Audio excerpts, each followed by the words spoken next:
Morning guys, so today's vlog, today's my life is magsugod ko og clearing sa mga utlanan. Akong guantes, akong botch. Kaya nahuman naman ko aning kuan, talam na nako og pipino, magsugod na ko og clearing sa mga utlanan. Asa naman guys.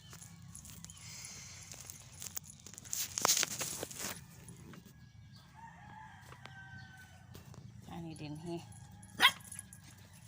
akong mga paraphernalias, sundang ug ang akong kauban si Cotton. May na yung mga balanghoy pero wa ko kabalo og naabay unod sila. Kaya wa pa ko nang liili. Og ang akong kauban sa paglimpyo mauni akong gabang. Maglisod lagi ko kay walay makapot sa akong cellphone. Dayon ibutang sa laman tamo diri sa Daplin. Thanks for watching guys.